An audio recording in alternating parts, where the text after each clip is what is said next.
Hi, North Bay. This is Mrs. Powers. Welcome back from your break, a long break. Wow, it's been a while, but I'm glad to be back with you guys. The remote learners, I hope that you're doing well and that you're excited to jump back into school. We are going to start with history today, and we are going to do a little overview for the third section of the book. It's called The Fire Grows, and it's from 874 to 1192. That's the dates that we'll be learning about the next few weeks. So let's look at the summary. Okay, I'm going to read it to you. Let's think about fire for a minute. Fire can be good when used properly, say for cooking and staying warm, but fire can also be deadly. When out of control, it can destroy and consume. For this reason, I think that fire is a good word picture for the practice of Christianity during this time. Let me explain. On the good side, genuine Christianity grew during the Middle Ages. We will see this in our lessons about good King Wenceslas, who had compassion for the needy, about Saint Simon, who had enough faith to move a mountain, and about Leif Erikson, who took the gospel to Greenland. We will also see true faith when we learn of the Petrobrusians and the Waldensians, men and women devoted to teaching the Word of God. But on the negative side, some misused the name of Christ in the Middle Ages and distorted Christianity. For example, we will learn about Otto I, who actually forced people to convert to Christianity to unite his kingdom. We will also learn about the Crusades. Through the tragic Crusades, thousands of people went on a killing spree in the name of Christ to capture the Holy Land. Though some were devout believers concerned with persecution in Jerusalem, many crusaders were misled by selfish ambition and the promise of reward. Like a fire out of control, crusaders used the name of Christ to destroy and consume. It's a tough topic to study.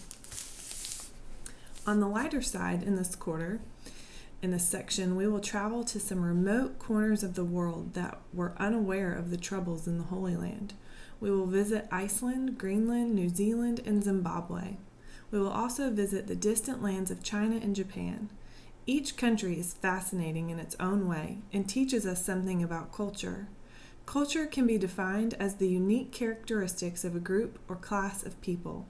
Culture can be found in little things like kiwi birds and lily feet, or found in spectacular things like the dress of the samurai warrior and the dance of the Morai. All these things help to give people a sense of identity. We all reflect some sort of culture. It just looks different around the world. And did you know that piggy banks originated in the Middle Ages? Since metal was hard to come by, people used a dense orange clay called pig to make everyday household items.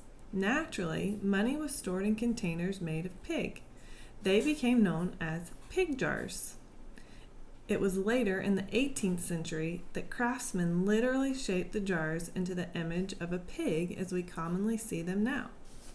In this section, we'll also meet men of legendary status, that is, men who left such a mark in history that they have become the main characters of poems, plays, and operas. These men would be Macbeth, El Cid, and Robin Hood. I imagine you have heard of Robin Hood and his merry men, but the other guys may be new to you. We will sift through the facts and fiction surrounding all these characters. As for kings and queens of the Middle Ages, our study wouldn't be complete without addressing a few of them. This section we will learn of Vladimir of Russia and William the Conqueror. Strangely, both kings were Viking blood, but one lived in Russia and the other in France. The one in France proceeded to invade England at the Battle of Hastings. We will get it all straight when we get to him. Another interesting life to sort through will be that of Eleanor Aquitaine, one of the most adventurous, colorful, and daring queens of the Middle Ages. Personally, she is one of my favorite royalties, as is her son Richard the Lion-Hearted. His name appears in several lessons in this section where the adventure of one story overlaps into the next. I love it when this happens. As I've mentioned in previous lessons, Gothic architecture was transforming the look of Europe. As builders sought to create bigger churches with higher ceilings, they were forced to be more inventive. You see, for a structure to be built higher, it has to be built stronger underneath so it doesn't fall down. Architects solved this problem with the invention of flying buttresses. These are broad, arching beams that are added to the outside of a building to strengthen it. In adding these, architects were able to go higher and higher with walls, spires, and towers. The buttresses themselves became works of art with sharp points, gargoyles, and crosses topping them off. A gargoyle is a scary-looking statue. Though just a myth, it was believed that they would keep evil spirits away. And on the inside, these great Gothic structures were reinforced with equally great vaulted ceilings. The enormous vaulted beams in these ceilings were like ribs designed to add even more strength to the buildings. With their added height, cathedral walls became even more perfect for large works of stained glass.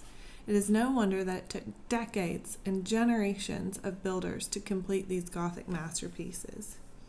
On a more somber note, we will learn in this section of some serious struggles in the Middle Ages. There was a huge power struggle between Pope Gregory VII and Henry IV that was never really solved. It was called the Investiture Controversy. And there were ongoing struggles for the Jews of the Middle Ages, who faced persecution from Christians and Muslims. That lesson was a tough one for me. Now that you're halfway through this volume, I hope you are absorbing the importance of history. It is a rich subject. From it, we learn more than just the names of people who lived long, long ago. We learn of a God who still lives and seeks to reveal himself to mankind.